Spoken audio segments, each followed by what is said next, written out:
Next, on this episode of The Nice Guys on Business. We're starting to realize with elite athletes, the truly great performers, the Michael Jordans of the world, in the clutch moment, they're as calm as can be. Most of us, on the other hand, in that clutch moment, our body goes, we tense up, we freeze, right? And so what the study of flow is, it looks at that ultimate performance. And what we find with elite performers, or when we're in flow, our body's relaxed. It's normal to do these things because we've been practicing them all these times. It is as easy as that. The challenge is generally we've been practicing something else. And so it's because it would be a new habit that we're not good at. So our old body takes over. Once more unto the breach, dear friends. Once more. It's the Nice Guys on Business. Need an education on how to grow your business? The Nice Guys are here to help. Learn about great customer service, networking, and how just being nice can help you prosper. Now, here are your hosts, Doug Sandler and Strickland Bonner. Welcome back. Welcome back. We are talking to Croft Edwards today. I guess we should introduce us first. My name is Strickland Bonner. On the other side of the microphone, Mr. Doug Sandler. I've always wondered, what is the proper way to kind of get into an episode? Do you do it really excited, or do you just kind of wind up into the interview, or do you wind down into the interview, or do you just kind of be at even keel? I mean, I think that intro is a little manic for me. You know, if I actually thought about that, that would mean planning. And I don't do that. I don't do that. As a rule. Thank you, Bob. I felt the need to play that. Thank you, It just Bob. felt right. Thank you, Bob. What was your favorite game on the Price is Right? See, and here you go. You're already off on a tangent, not talking about Croft Edwards. I should not have played that sound effect. You can't play a sound effect from a show that I grew up with. You know, I think they show some of the outtakes from what's the beginning where they call people down to the beginning of the show. I forget what the beginning of the show is called. You know, where they call people down from the audience to Price is Right. You're right? the next contestant on The Price is Right. Whatever that is for the intro. Yeah. Isn't there a name for it or something like that? No. Okay. The intro of the show. I the do beginning? recall a blooper that they showed, and they don't show it because it's television, and they kind of, they digitized it out even at the later dates. Okay. I recall, you know how excited people get when they get called from their seats and they come up to the beginning of the show to do God, what the fuck is the name of the beginning of the show where they do not the Showcase Showdown, but this is the next. The beginning of the show. Does it have a special name? Yeah, they got a special name for it. I don't remember. Okay. Anyway, so this woman is called down from the audience, and she's so fucking excited, and she's wearing a tube top, and the tube top drops down, and all she's got is her and all of her full glory. She's doing the full Monty for women. Okay. Wow. Yeah. So. Anyway. You know, my uncle was on, do you remember a show called The Joker's Wild back absolutely. in the 70s? Joker. Yeah, that was a great show. That was Chuck, not Chuck Woolery, not Chuck Barris, not Jack, hold on a second. Hold on, I'm going to look it up. I don't remember who the host was, but my uncle was actually on that show, and he was one of the big winners of the year. He won like 60 grand. He was on for like a week. Gosh. And they brought him back for like one of those, end of the year, our biggest winners shows to play again. Jack Barry. Jack Barry was the host of the show between 1972 and 1984. Oh my gosh. So they had Jack Barry, Bill Cullen, Pat Flynn. Okay, how does this happen? Snoop Dogg. What? Snoop was on the show? 2017, Snoop Dogg was the host. Oh, what the fuck? Is this possible? What are you talking about? Is it possible that he was the host? Yeah, The Joker's Wild. Snoop Dogg hosted The Joker's Wild, like they did a remake of it? Perfect.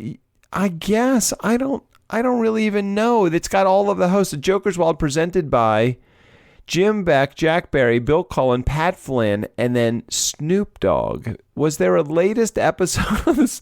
It can't possibly be. It's sacrilegious to have Snoop Dogg. What, next you're going to tell me that Dr. Dre is Wheel of Fortune? What, is Bow Wow the host of Jeopardy? Is Tupac Shakur the host of Love American Style? I mean, is Wiz Khalifa the host of the dating game. What is this world coming to? Are you done yet? God damn, people. When Snoop Dogg gets to be host of the Joker's Wild, things have gone awry. That is all. That's all Doug, I gotta say. I have just one thing to say to that. Today's an interview day. Blank Edwards. Ooh, Blank Edwards. That's right. Our interview today is with Mr. Croft Edwards. He has written a book called Leadership Flow Perfectly Square. How many times have you read a book about leadership but the next day couldn't remember a goddamn thing about it? Well, Croft has given you like basic, easy, simple, but incredibly powerful stuff that you can apply to your leadership flow to completely transform your company. And you know what? Doug has an interview with him today if we can ever get to it. We will. We will get to it. Croft is a very patient man, as any leader would be. He teaches you all about the leadership's ins and outs, the things that you need to do in order to be an effective leader, a leader that people actually want to follow. That was like a segue. That was good. I know. You like that? Damn. Yeah. I've been practicing that. I got my flow go. I got my flow go, man. I got my flow go.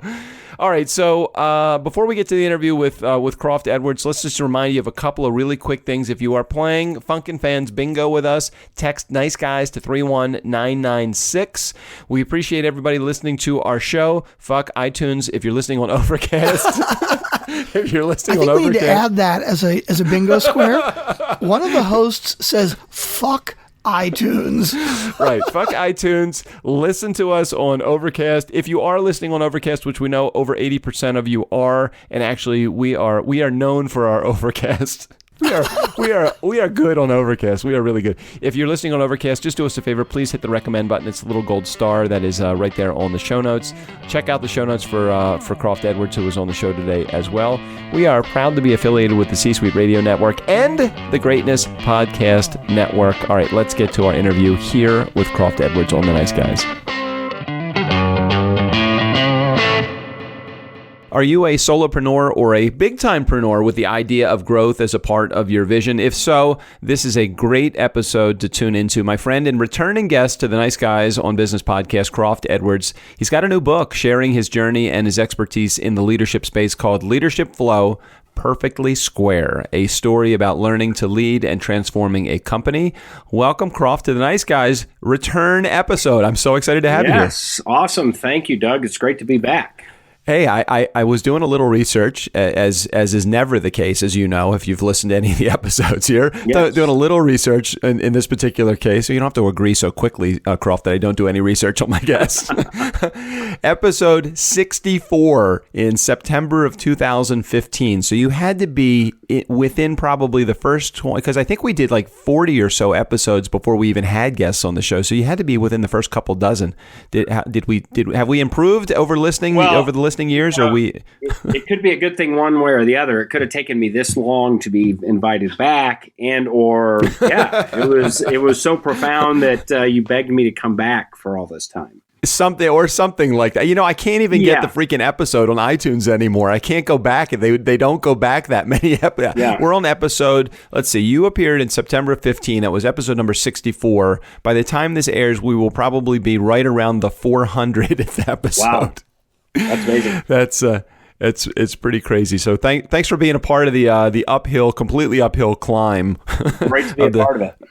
Of the show. So what motivated you and inspired you to want to come back? I know you got a book coming out, so I'm hoping that's part of it, because I'm interested in hearing about your book. Well, that and just the great conversation we had the first time. It was one of my first podcasts, so it was always fun to be on that medium, and it was really profound. I was like, wow, this is great. Love it, and love the premise of your podcasts. Hey, thanks, Croft. So, in looking at a lot of the stuff that you do, the first question that I would have in as a Nice Guy community member, maybe even perusing through your website. By the way, we'll put all of your links in the show notes, so everybody will be able to get a chance to check it out. What is a master certified coach? I've heard of a certified coach, and I've even heard of a coach. So I'm assuming you could be a coach without being certified, and then when you have certification, you could be a master certified coach. So what is that? You know, the word coach is I I don't know if I can say this to your podcast audience. It's been really bastardized. The word, anybody can be a coach. So the International Coaching Federation has kind of become the de facto governing body of coaches, specifically in the self-development leadership realm. So the Master Certified Coach is their highest designation, which fundamentally means you've got a lot of training and you've actually been doing it for a lot of hours, and you show you can coach compared to some competencies. So right. That means you've been around a long time. You don't even look like an old guy, Croft. Well, that's Photoshop for you. So I want to take, and we'll talk about the book in a second, but I want to take a further look, maybe a little deeper dive into something, because I'm always fascinated with how and why we do things as human beings, as people. And there's a study, and I didn't realize that actually there was a name to it, but I was looking through some of your blogs. There's a study called, is it Ontology, the Study of Being Human? Which is all an interesting thing on its own. In the study, you focus on a couple things, or a few things actually: body language and moods. So can you put that in as a part of your coaching practice, and how those three things, which have almost nothing to do but everything to do with coaching? Yeah, well, and it's ontological coaching, which is kind of an emerging field. A lot of very wise kind of forefathers in this movement.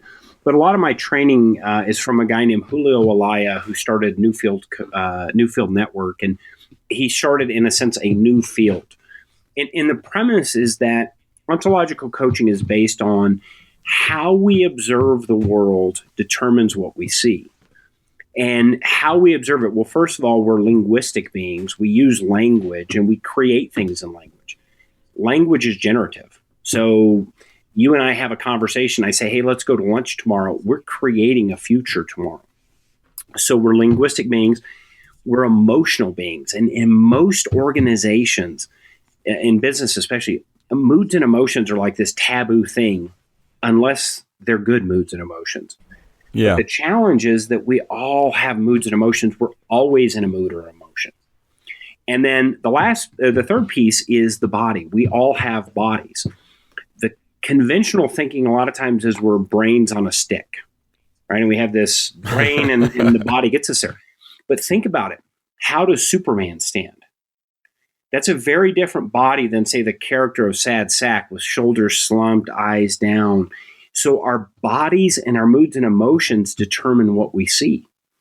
And so as a leader, how I show up is going to determine what I see and how other people resonate with me. So as a coach, what we're looking at is, how do you observe the world? And if you want to observe it differently, what are practices you can make in your body, practicing moods and emotions, or practicing how you use language to create a new future? So it really, when I first did it, I was like, I don't see the value here. And then it was like, holy cow, it is what it means to be human. But what's interesting about it, and maybe it's not a but, maybe it's an and, what's interesting about it is that, is it as simple as, and I'm gonna break this down into as simplest terms as I possibly can. Stand up straight, put a smile on your face, and have a good attitude. Is it that simple? Doesn't it go beyond that, though? In some respects, it is that simple. For instance, if you're in a depressed mood, what do you want to do? You want to curl up in a ball, stay in a dark room, stay in bed. And for instance, we see this with we all know this. If I just get up, go for a walk, all of a sudden my view changes. So in some respects, it is. The challenge is, though, most of us get hijacked by our moods and emotions, get hijacked by our body, because we have these conditioned tendencies. We've been practicing looking at it from a certain way. So in those crisis situations, our body takes over, right? The study of flow, which is part of the title, we're starting to realize with elite athletes, the truly great performers, the Michael Jordans of the world, in the clutch moment, they're as calm as can be. Most of us, on the other hand, in that clutch moment, our body goes, we tense up, we freeze, right? And so what the study of flow is, it looks at it, that ultimate performance. And what we find with elite performers, or when we're in flow, our body's relaxed. It's normal to do these things. because we've been practicing them all these times. So it is, in some respects, back to your original question, it is as easy as that. The challenge is generally we've been practicing something else. And so it's because it would be a new habit that we're not good at. So our old body takes over. And now, as somebody that is a master certified coach, I would think that you would focus a lot on business philosophy, operations, specific departments within organizations, helping people get beyond their stumbling blocks or their hurdles. And in so many of the things that I'm reading about you, and you're not a woo-woo guy. I mean, it's not. I've never viewed you as a guy that is esoteric in your thinking and totally into the whole mind space, but I see a lot of stuff that you've written or been a part of that talks about meditation, mindfulness, awareness. Again, it sounds like those are critical components as a part of getting the maximum results out of you. Is that fair? Yeah, and yes, and the leadership flow methodology is basically how do I bring out the best in me as a leader? Because how I show up as a leader is going to determine what's possible. So if I show up in a mood of resignation and resentment as a leader, that's going to have an effect on people, right? And we all have had people in our past that in that crisis situation, they just seem to be at a different level. We respond to that because humans respond to things that we're unaware of, i.e. how the body shows up, moods and emotions. And chances are, Doug, you've seen somebody walks in a room, you go, I don't know what it is about that person, but I want to follow them. Right. Oh, absolutely. It's how they show up, right? And for me as an entrepreneur, what I'm fundamentally, when I'm coaching entrepreneurs specifically, what I tell them is, in some respects, your product or your service or your business is irrelevant. What's more important is how you show up. Do you show up every day going, oh gosh, I'm overwhelmed, this isn't going to work, I can't do this is going to fail? Or do you show up in a body and moods and emotions and say, wow, this is going to be a blast, and I'm going to go have conversations to make this happen? And so at its core, people struggle with themselves in how they show up, and that's really at the root of the whole leadership flow methodology. Okay. So let's put into practical application the use of some of the things that you're talking about right now. These are some of the things that you probably coach people with every day. So let's just do a mini coaching session with it's going to be with a non-existent avatar that's going to be your client. But I think you'll hear where I'm going for a second. And what I want to try to do is put together a practical application of the tools that you use on a regular basis. So I want to talk about a tool. I want to talk about a tip, and I want to talk about a trick or a hack that you might do. So is there a piece of technology that you use as a tool to help people stay in the right game? I don't know if there's a specific one, but I have them start to explore how they're viewing, how they see the world, whatever it is that they're working on. Mm-hmm. And then we can explore for instance, let's say I look at this task ahead of me. I'm starting a new product launch, I'm opening a new business, whatever. But my body literally shrinks. Well, I'm likely then to not make the phone calls necessary. I'm not likely to do the things necessary to do it. So practices could be learning to get into my body and actually, for instance, pull my shoulders back, right? If you think of how Superman stands, his chest is expansive, looking at the world. It's a mood of ambition. And so if I can get comfortable in my body doing that, I'll have success. An example, a lot of times people who were very serious athletes, i.e. college athletes, professional athletes, they make the transition a lot of times very well to being an entrepreneur because they've practiced mentally building the image of success. They've practiced that in their body. And then when they get to running a business, it's just the same fundamentals. It's just a different practice. Instead of running every day at the track, I'm now making the phone calls. I'm doing whatever's necessary to find success in my business. Is there something that you use as I know the cheap way around it is calling it a hack, but there's a process that people go through in order to kind of trick themselves into success. Is there a little trick that you do or that you share with clients that would help our Nice Guy community just to start moving forward in the right direction? Well, and it goes back to you've already talked about it. I meditate every day. I have a morning ritual, and it's interesting. when I do my morning ritual, I'm far more effective than those days that I don't. It's because what literally I'm visioning, okay, how am I going to show up today? What are the practices? A lot of times it will be some sort of physical exercise, either a long run, some sort of CrossFit type workout, meditation. I'm really, lately I've been exploring the Wim Hof breathing method. Wim Hof is I think he's Danish. Oh, tell me about that. Yeah. So he's been known as the Iceman, and he's kind of really starting to come to the forefront because what he's determined is that the human body, one of the challenges we have in modern society is our body is so used to being comfortable, but for the millions of years prior, our body was taught and actually thrived in being in all different types of climates.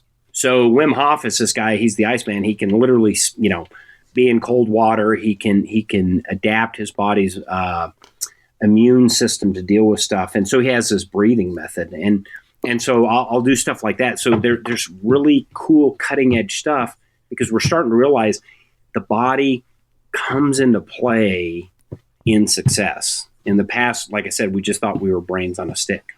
Hey, talk about the book for a second. I know that it's probably a labor of love. How long did it take you to put the book together? Because I know you've been working on it for a while. Well, actually, it's interesting. The last June, I had one of my major clients. We had a lot of stuff planned for the rest of the year. They're in the oil and gas industry, and they had a corporate-wide ban on consultants. And so all of a sudden, I had the whole month of August open. So I said, you know what? I'm going to write a book. I didn't even tell my wife. I got up the first week. We have a small farm. I spent out working in my body, in my mind, just being, kind of came up with the idea for the book, and then basically took 3 weeks to write it. Wrote 1 to 2 chapters a day. And then the rest of the time between then and now is just all the other stuff with publishing a book, the editing and the design of the cover and so on and so forth. So it really only took about 3 weeks to write.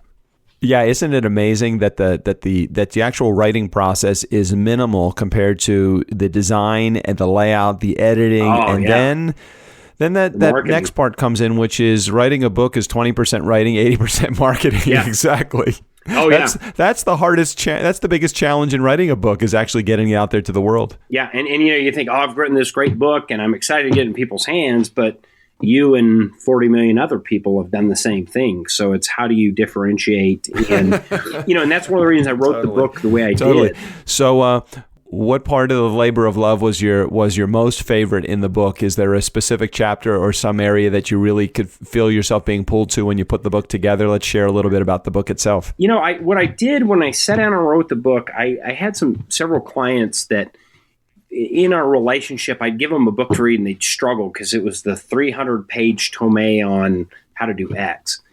And one of my clients said he loved a certain book, which was a leadership parable, because it was light, it was fun, but he got the ideas. And so for me, it was fun to really say, okay, I'm going to build a story and I'm going to weave the principles in. And using flow as an analogy, I was really in a flow state the whole time because it came very quickly and relatively easy. So it was really just how to share the methodology in a story that people go, you know what? I had this book. I ended up on a 2-hour plane flight. I read the book and the flight just went by like that because the story was good. So for me, the story was actually the fun part. I totally can relate to what you're saying. It is a labor of love in putting a book together, but the labor of love is not the writing part. Sometimes it's everything that comes after. So what's on the horizon? What's next? So I'm hoping that the consultant ban was lifted from your corporate clients and you're back in the game again. Well, just the one, but always doing more. I'm finding that with the book launch, I'm starting to probably do more keynote speeches, that kind of stuff, because it's now taking that to the world and really exploring that. And we'll see. I'm excited because this is the first of 4 books I've got planned. Part of what I did that last August was I came up with, it's kind of the George Lucas thing. I kind of came up and I realized there was 3 stories. And then the 4th book will be more of how, the search for leadership flow. What is it? So it's really Sometime this summer, I'll probably start writing the second book, although it may wait a little bit and see how this one's received and what I take from it. But yeah, just more of the same and out searching for flow. Excellent. Well, we are looking forward to seeing the book and hit the shelves and go. Tell me about the length of the book. I know you said it's a short read. It sounds like it's a short read. Yeah, it's only the actual total is 144 pages. The story is about 110, 102, 112 pages, somewhere in there. It's a fun read. It's a light read, and it really builds on. It's a story of a small family-owned business that the main character has to learn how to step up and be a leader in. And so it touches on all these things like flow, how to show up as, in the body, moods and emotions, that kind of thing. Well, we're looking forward to, I'm looking forward to reading it. Can they get it on Amazon? It's on Amazon. It's on BarnesandNoble.com. I've got a great publisher. It's kind of everywhere. It's also on my webpage, CroftandCompany.com, or you can go to LeadershipFlow, the book. Great. Well, we'll make sure we put all that information in the show notes, and much success to you, Croft, as your book hits the world and the reality of book marketing starts to come to the surface. Well, thank you, Doug, and I look forward to, if we mathematically extrapolate this out, I should be on maybe episode 1200 again. I look forward to that also. Yeah, boy, oh boy, I can't imagine episode 1200. Although we are working our way there. So, Croft, thanks for being a part of the community. Thanks for listening to the show, and thanks for being a part of it today. Thank you, Doug. Have a great one. Thanks. Nice guy community. Never underestimate the power of nice. Again, special thanks to Croft Edwards. We'll make sure we put all of his information in the show notes. Steve O'Brien, go ahead and take us out of here. You've put enough in little Johnny's 529. Now, it's time to really help out someone in need. The nice guys on business need your support. Please go to patreon.com, and for as little as $2 a month, you can help these guys continue to ramble on and on and on, week after week after week. Thank you for your support. And boy, is it weak.